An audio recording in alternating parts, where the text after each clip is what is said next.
Hello friend, मैं हूं नितेश कुमार। आप सभी को स्टूडेंट स्टडी सेंटर में स्वागत करता हूं। तो चलिए मैं आज आप सबों के बीच इम्पोर्टेंट टॉपिक लेकर उपस्थित हूं। आज हम लोग पढ़ेंगे अनुसूची के बारे में। क्या पढ़ेंगे आज हम लोग? अनुसूचियाँ, शेड्यूल्स क्या है इसके बारे में हम लोग पढ़ेंगे। आज आपका इम्पोर्टेंट टॉपिक है शेड्यूल्स, यानी आज हम लोग क्या करेंगे? शेड्यूल्स के बारे में पढ़ेंगे।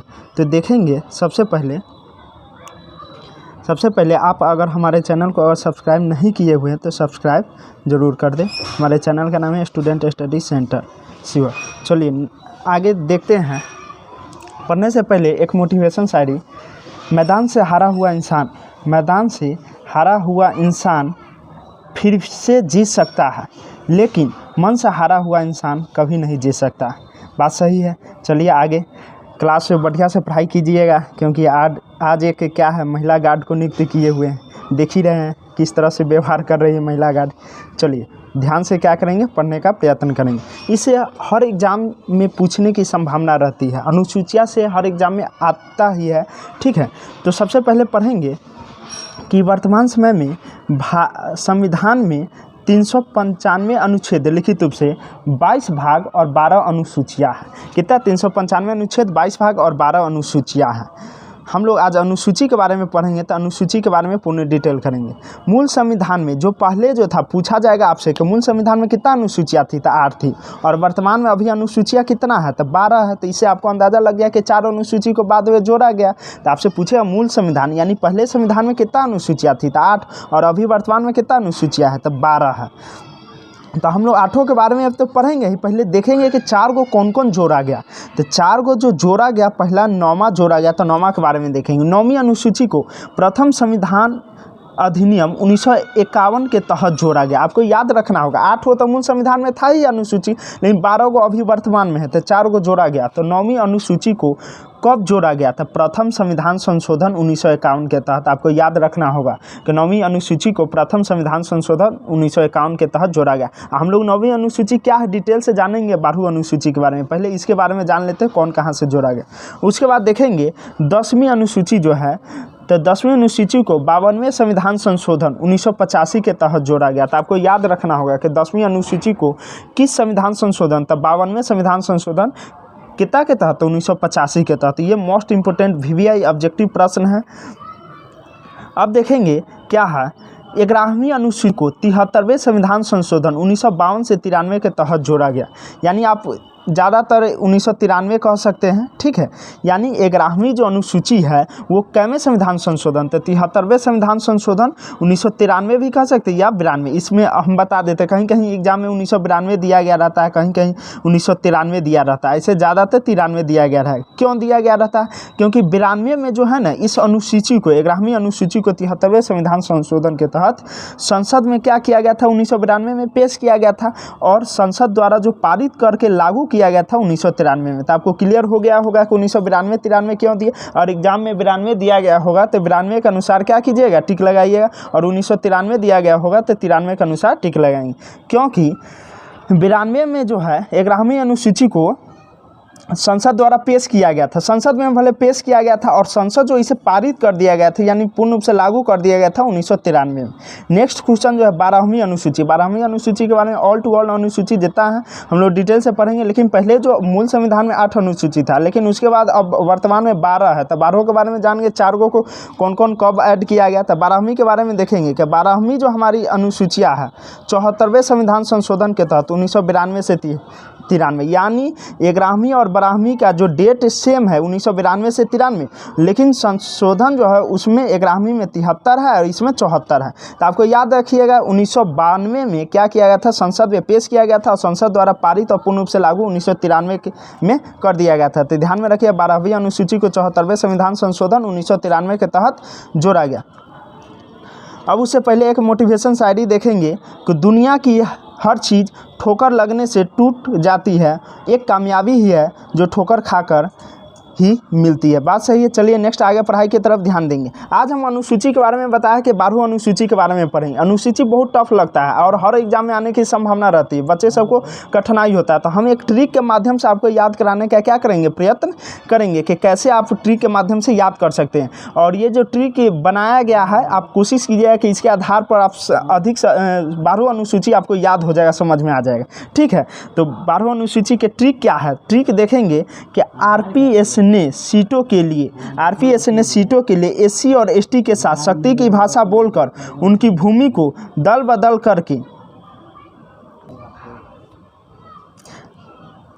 आरपीएस ने सीटों के लिए एससी और एसटी के साथ शक्ति की भाषा बोलकर तथा उनकी भूमि को दल बदल कर पंचायतों और नगरों में बांट दिया। ये ट्रिक मैं प्रयास किया हूं कि अधिक से जो 12वीं अनुसूची है वो आपको याद हो जाए। ठीक है, आपको ट्रिक से याद कीजिए, तब चाहे जो समझा रहे उससे याद कीजिए, आपको याद रहना चाहिए, एग्जाम में बनाने से मतलब है। नेक्स्ट देखेंगे क्या है ट्रिक, ऊपर पढ़ लिए ट्रिक। आरपीएस ने सीटों के लिए एससी और एसटी के साथ शक्ति की भाषा बोलकर उनकी भूमि को दल बदल कर पंचायतों और नगरों में बांट दिया।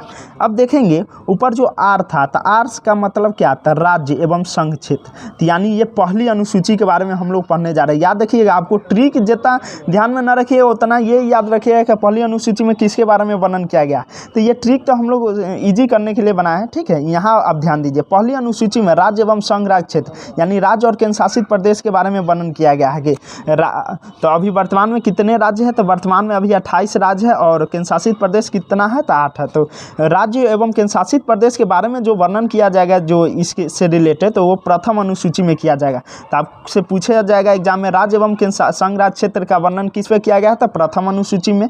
उसके बाद अब देखेंगे कि सेकेंड अनुसूची क्या करा, प्रतिष्ठित पदाधिकारी। सेकेंड अनुसूची पी से वो ट्रिक है, यहाँ जो पी था ना आरपीएस, तो वो क्रम चला। ठीक है, आप ज़्यादा इधर ध्यान दीजिए। प्रतिष्ठित पदाधिकारी, तो सेकेंड में ये वेतन और भत्ते से संबंधित रहता है। तो वेतन भत्ते आपके और मेरे, ये वेतन भत्ते का ये सब बात नहीं किया जा रहा है, ये नेता राजनेता ये सब मंत्री सबके वेतन भत्ते का चर्चा किया जा रहा है। तो सेकेंड जो हमारा अनुसूची है वो प्रतिष्ठित पदाधिकारी के वेतन एवं भत्ते से क्या है, रिलेटेड है, कि उसको कितना वेतन मिलेगा, क्या भत्ते मिलेगा, ये से रिलेटेड। अब थर्ड अनुसूची में देखेंगे शपथ, जो हमारे मंत्रिमंडल में मंत्रीगण है, ये सब है, राजनेता है, इन सबको शपथ दिलाया जाएगा। तो किस अनुसूची के तहत, तो तृतीय अनुसूची के तहत। आपको याद रखिए एग्जाम में कि मंत्रिमंडल में जो मंत्रीगण है ये सब है राजनेता, उनको शपथ किस अनुसूची के तहत दिलाया जाता है, तो तृतीय अनुसूची के तहत। उसके बाद ट्रिक में ये भी याद रखें, आरपीएस ने सीटों के लिए, ट्रिक में याद रखें सीटों के लिए देखेंगे तो सीटों से क्या बनना है, तो राज्य और केंद्र शासित प्रदेशों के लिए राज्यसभा में सीटों का आवंटन। यानी चौथी जो अनुसूची है उसमें राज्य और केंद्र शासित प्रदेश है, जो 28 राज्य और अभी वर्तमान में 8 केंद्र शासित प्रदेश है, उसमें तो किस राज्य से कितना मतलब कि सांसद चुनाएगा, कि कितना राज्यसभा के सदस्य चुनाएंगे, कितना रहेंगे, ये सभी के बारे में वर्णन किया गया। यानी राज्य और केंद्र शासित प्रदेश में राज्यसभा में सीटों का आवंटन, यानी कितना सीट राज्य से दिया जाएगा, केंद्र शासित प्रदेश से दिया जाएगा, इसके बारे में वर्णन किया गया। नेक्स्ट देखेंगे 5 नंबर क्या कहा जा रहा है। 5 नंबर में ट्रिक में हम लोग देखे हैं कि आरपीएस ने सीटों के लिए एससी आया था, तो एससी 5वीं अनुसूची में। तो याद रखिएगा 5वीं अनुसूची में अनुसूचित जाति को एससी कहते हैं और जनजाति को एसटी कहते हैं।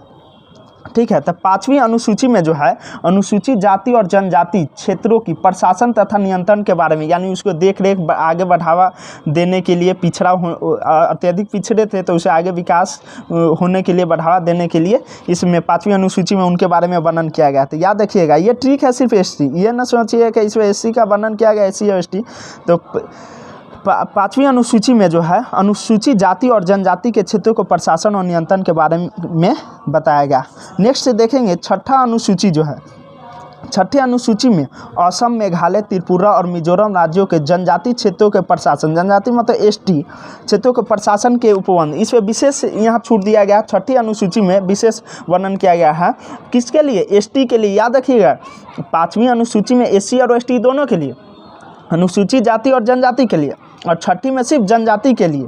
और अभी 4 राज्य याद रखिएगा, असम, मेघालय, त्रिपुरा, मिजोरम, ये हो गया 4 राज्य। आपको याद नहीं रहेगा तो ट्रिक याद रखिए लीजिए, ATM² या ATMM, यानी इस तरह से याद रखिएगा, असम, त्रिपुरा, मेघालय, मिजोरम, ठीक है, इस तरह से याद रख लीजिएगा। यानी इन 4 राज्यों में जनजातीय क्षेत्रों के प्रशासन के बारे में, उपबंध के बारे में डिटेल किया गया है। तो इसमें बराबर छात्र क्या होते हैं, कन्फ्यूज कर जाते हैं कि 5 में जनजाति और अनुसूची, यानी 5 में याद रखिएगा एससी और एसटी दोनों के बारे में वर्णन किया है, लेकिन 6 में सिर्फ एसटी और 4 राज्य असम, मेघालय, त्रिपुरा, मिजोरम के बारे में। तो ये 6ठे अनुसूची हो गया। अब 7वां अनुसूची देखेंगे। 7वां अनुसूची क्या करा, 7वां अनुसूची जो है शक्तियों का विभाजन, मोस्ट इंपोर्टेंट, 100 से 7वां और शक्तियों का विभाजन। तो याद रखिए शक्तियों का विभाजन किस अनुसूची में, तो 7वां में। तो शक्तियों का विभाजन यानी सूची का जो विभाजन किया गया है 3 भागों में किया गया, एक संघ सूची में, एक राज्य सूची में, एक समवर्ती सूची में। क्या, एक संघ सूची में, एक राज्य सूची में, एक समवर्ती सूची में। तो संघ सूची में क्या होता है, पहले 97 विषय था याद रखिएगा, लेकिन अभी वर्तमान में कितना है, 100 विषय है, ध्यान में रखिएगा। क्या होता है संघ सूची, राज्य सूची, समवर्ती सूची, इसको भी डिटेल से बताएंगे। राज्य सूची में पहले 66 विषय था और अब 61 है, यानी राज्य सूची में पहले 66 विषय पर कानून बनाने का अधिकार था, लेकिन अब जो है 61 है। पहले 47 था लेकिन अब कितना है, 52 है। तो याद रखिएगा पहले 47 विषयों पर अधिकार था लेकिन अब 52 ही। अब संघ सूची क्या होता है, संघ सूची में क्या होता है, केंद्र का अधिकार होता है, यानी जो 97 विषय पहले था लेकिन वर्तमान में अभी 100 है, इस पर कानून बनाने का, कोई भी चीज़ ये सब करने का जो अधिकार है संघ का है, इस पर राज्य का कोई हस्तक्षेप नहीं होगा। और राज्य सूची में जो पहले 66 विषय था लेकिन अब 61 विषय। अच्छा, संघ सूची में जो 100 विषय अभी है उसमें से 1-2 विषय का एग्जाम्पल दे रहे हैं कि आपको विषय में समझने में कठिनाई होगा, तो मतलब जैसे कि डाकघर हो गया, तो वो संघ सूची यानी वो केंद्र सरकार उस पर निर्णय लेगी क्या इसमें कानून बनाना नहीं बनाना। बचत बैंक हो गया, जनगणना हो गया, रक्षा हो गया, रक्षा मंत्रालय यानी कैसे, रेलवे हो गया, निगम कर हो गया, ये सभी जो आता है किस में आता है, संघ सूची के अंतर्गत आता है। तो ये 100 विषयों पर कानून बनाने का, ये सब करने का अधिकार संघ सूची का। उसके बाद राज्य सूची में 66 था पहले लेकिन अब 61 है, तो 61 विषयों पर कानून बनाने का अधिकार राज्य का है, इसमें केंद्र हस्तक्षेप नहीं करेगा। तो 61 विषय में कुछ एग्जाम्पल बता दे रहे हैं क्या है, जैसे तो 61 विषय में जैसे कि हो गया कारागार हो गया, पंचायती राज हो गया यानी पंचायती राज डिपार्टमेंट से हो गया, भूमि सुधार अधिनियम, ये सबसे हो गया, ये राज्य सूची के अंतर्गत आता है। ये बहुत इंपॉर्टेंट याद है कि पहले 66 विषय पर था अब 61 है। संघ सूची में पहले 97 अब 100, समवर्ती सूची में 47 अब 52। समवर्ती सूची में क्या होता है, समवर्ती सूची में केंद्र और राज्य दोनों का अधिकार होता है। संघ सूची में सिर्फ केंद्र का, राज्य सूची में सिर्फ राज्य का, समवर्ती सूची में केंद्र और राज्य दोनों का। तो पहले इस पर 47 विषय पर कानून बनाने ये सब हस्तक्षेप करने का अधिकार था, लेकिन अब जो है 52 ही है, घटकर 5 है, 5 बढ़ गया भले 52। तो समवर्ती सूची के अंतर्गत कैसे, तो 1-2 एग्जाम्पल बता देते हैं ऐसे, तो 52 है। जैसे कि आर्थिक नियोजन प्रक्रिया मोस्ट इंपोर्टेंट है, ये समवर्ती सूची के अंतर्गत आता है। उसके बाद आपराधिक मामले आ गया, विवाह आ गया, तलाक आ गया, गोद लेना आ गया, दंड प्रक्रिया, परिवार नियोजन, ये सब जो आता है समवर्ती सूची के अंतर्गत आता है। तो हमें उम्मीद है आपको ये समझ में आ गया होगा। नेक्स्ट देखेंगे 8वें अनुसूची। 8वें अनुसूची में जो है आपसे पीछे ये भी पूछा जाएगा कि शक्तियों का विभाजन किस अनुसूची में, तो 7वें अनुसूची में। और कितने सूची में बांटा गया है, तो 3, संघ सूची, राज्य सूची और समवर्ती सूची में। चलिए 8वां जो है भाषा, यानी ट्रिक में हम लोग देखे थे ना कि आरपीएस ने सीटों के लिए एससी और एसटी के साथ शक्ति की भाषा ट्रिक में देखे थे, ट्रिके पर चल रहा है, ठीक है। आप ट्रिक नोट भी कर सकते हैं, नोट डाउन कर लीजिएगा तो और अच्छा रहेगा। 8वें अनुसूची में 22 भाषाओं से संबंधित, पहले जो था 14 विषय का वर्णन था लेकिन वर्तमान में कितना है, 22। आप याद रखिए पहले 14 विषय था लेकिन वर्तमान में 22 भाषा है, याद रखिएगा। तो 8वीं अनुसूची में भाषाओं से संबंधित रिलेटेड है, तो 22 भाषाओं जैसे कि एग्जाम्पल दे देते, असमिया, बंगला, डोंगरी, गुजराती, हिंदी, कन्नड़, कश्मीरी, मैथिली, मलयालम, मणिपुरी, मराठी, नेपाली, उड़ीसा, पंजाबी, संस्कृत, सिंधी, तमिल, तेलुगु, उर्दू, ये सभी जो भाषा है, कोंकणी, ये सभी इसमें वर्णन किया गया। तो पहले जो था 14 था, अब पूछा भाषा के तहत तब 22 है। हम लोग देखे भी 395 अनुच्छेद उधर तक भाग था, 22 भाग और 12 अनुसूचियाँ। यहाँ भाषा का बात किया जा रहा है, तो भाषा से संबंधित जो अनुसूची है वो कैमा अनुसूची है, तो 8वां अनुसूची है। पहले मूल में कितना था, तब 14 था, अभी वर्तमान में कितना है, 22 है। नेक्स्ट क्वेश्चन देखेंगे 9वीं अनुसूची के बारे में डिटेल से, ये मोस्ट इंपोर्टेंट क्या है क्वेश्चन से पूछा जाता है। 9वीं अनुसूची ट्रिक में देखे थे, आरपीएस ने सीटों के लिए एससी और एसटी के साथ शक्ति की भाषा बोलकर उनकी भूमि, तो भूमि आ रहा था, तो भूमि मतलब कि 9वीं अनुसूची में भूमि सुधार से संबंधित, यानी भूमि सुधार से संबंधित जो चर्चा किया जाएगा ये सब कैमा अनुसूची में किया जाएगा, 9वीं अनुसूची के तहत आपको किया जाएगा। तो ठीक है, आपसे पूछा जाएगा कि भूमि सुधार अधिनियम से संबंधित है कैमा अनुसूची में, तो 9वें अनुसूची में किया जाएगा। और उसके बाद अब देखेंगे कि 10वां अनुसूची क्या है। और 9वीं अनुसूची देखे भी थे कि कैमा संविधान संशोधन द्वारा जोड़ा गया था। तो 9वीं अनुसूची जो 52वें संविधान संशोधन के 1985 के तहत जोड़ा गया था। और नहीं सॉरी 9वें जो अनुसूची था वो जोड़ा गया था प्रथम संविधान संशोधन 1951 के तहत जोड़ा गया था। कैमा तहत प्रथम संविधान संशोधन 1951 के तहत जोड़ा गया था। उसके बाद देखेंगे कि 10वीं अनुसूची जो है दल बदल से रिलेटेड है, यानी दल बदल से संबंधित।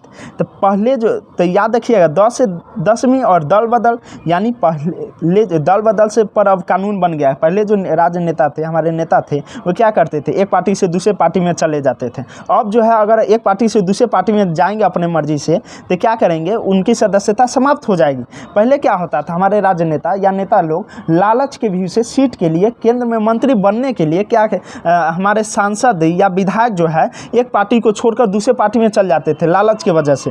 और जिससे क्या समस्या उत्पन्न होती थी कि पहले जिस पार्टी में थे, जिस पार्टी से चुनाव लड़े थे, उस पार्टी का गिरने की संभावना हो जाती थी। वो पार्टी क्या होते थे, गिरने लगते थे। तो इस तरह की समस्या होने लगती थी कि किसी और पार्टी से आए और जीत गए और बाद में लालच की वजह से दूसरे पार्टी में चले जाते थे। तो उसी पर एक कानून बनाया गया जो 10वीं अनुसूची के तहत वर्णन किया गया है। इसमें क्या किया गया, अगर आप एक पार्टी से दूसरे पार्टी में बिना पूर्ण बहुमत से या बिना मर्जी से अगर जाते हैं तो आपकी सदस्यता, जो विधायकी का सदस्यता है या सांसद का सदस्यता है, वो समाप्त हो जाएगी। तो ये 10वीं अनुसूची है। 10वीं अनुसूची को क्या किया गया था, 52वें संविधान संशोधन 1985 के तहत जोड़ा गया था, हम बताए ही हैं डिटेल में। अब नेक्स्ट आते हैं यहाँ 11 में देखेंगे 11 क्या डिटेल बता रहा। 11 जो है पंचायतों, यानी हम लोग ट्रिक में भी पढ़े थे, आरपीएस ने सीटों के लिए एससी और एसटी के साथ शक्ति की भाषा बोलकर उनकी भूमि को दल बदल कर पंचायतों और नगरों को, पंचायत आ रहा था ट्रिक में और नगरों को, तो इसी पर पढ़ेंगे। तो 11वीं अनुसूची जो पंचायती राज संस्था से संबंधित है, यानी पंचायती राज डिपार्टमेंट से, तो इसमें क्या होता है, इसको हम लोग देखे ही थे कि 73वें संविधान संशोधन 1993 के तहत जोड़ा गया था। क्योंकि 1992 और 93 दोनों डेट याद रखिए। 1992 में कभी एग्जाम में अगर 92 दिया, 93 ऑप्शन में नहीं है तो 92 लगा दीजिए, 92 नहीं है 93 है तो 93, क्योंकि आपको डिटेल बता ही दिए। 1992 में संसद में पेश किया गया था और 1993 में पारित करके इसे लागू कर दिया गया था। तो पंचायती राज डिपार्टमेंट में जैसे क्या होता है, पंचायती राज डिपार्टमेंट में जो है अभी 29 विषयों पर कार्य करने का अधिकार दिया गया। पंचायती राज में 29 विषयों पर ये का अधिकार है, इसका कार्य करने का जो क्या है अधिकार है। जैसे पंचायती जो ग्राम पंचायतों से संबंधित कृषि पालन, पशुपालन, ग्राम सड़क का निर्माण करना, साफ सफाई से रिलेटेड ये सब, नाला उला का निर्माण करना, ये सब पंचायती राज डिपार्टमेंट के अंतर्गत आते हैं। इसको कैमा 73वें संविधान संशोधन 1993 के तहत जोड़ा गया। अब देखेंगे 12वां अनुसूची। 12वें अनुसूची में क्या था, नगर ट्रिक में, तो नगर पालिका से संबंधित था। नगर नियम या नगर पालिका, ठीक है, दोनों एक ही है लगभग। इसमें देखेंगे इसको 74वें संविधान संशोधन किसके तहत, 1992 या 93 के तहत, यानी 1993 के तहत जोड़ा गया था। 2 डेट था, हम बताए ही हैं।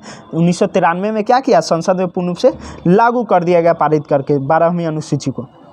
देखेंगे यहाँ पे क्या है, नगर पालिका से संबंधित। तो ये जो पंचायती राज डिपार्टमेंट आपको बताया है कि ये ग्रामीण से संबंधित है, ये नगर पालिका जो संबंधित है शहरों से संबंधित है जैसे। और इसमें जो है शहरों से संबंधित, इसमें 18 विषयों पर, कितना, इसमें 18 विषयों पर कार्य करने का अधिकार दिया गया है। हम लोग देखे हैं कि पंचायती राज व्यवस्था में 29 विषयों पर कार्य करने का अधिकार दिया गया, लेकिन इसमें जो 12वीं अनुसूची नगर पालिका में 18 विषयों पर कार्य करने का अधिकार दिया गया है। जैसे शहरों में साफ सफाई करवाना, ये सब शहर से जितना समस्या, ये सब का समाधान, ये सब करने का, या शहरी से रिलेटेड जो भी विषय सूची 18 है उस पर जो कार्य करने का अधिकार क्षेत्र दिया गया है वो किसको दिया गया, नगर पालिकाओं को दिया गया है। तो आपको हमें उम्मीद है कि 12 अनुसूची याद हो गया होगा। ट्रिक भी देख लीजिए एक बार। आरपीएस ने सीटों के लिए एससी और एसटी के साथ शक्ति की भाषा बोलकर उनकी भूमि को दल बदल कर पंचायतों और नगरों में बांट दिया। पहली एक बार फिर डिटेल करते हैं रिव्यू। पहला अनुसूची है राज्य एवं संघ राज्य क्षेत्र यानी केंद्र शासित प्रदेश से। दूसरा है वेतन भत्ते प्रतिष्ठित पदाधिकारी का। हम लोग का वेतन भत्ते का बात थोड़े किया जाएगा, कोई प्रतिष्ठित पदाधिकारी का बात किया।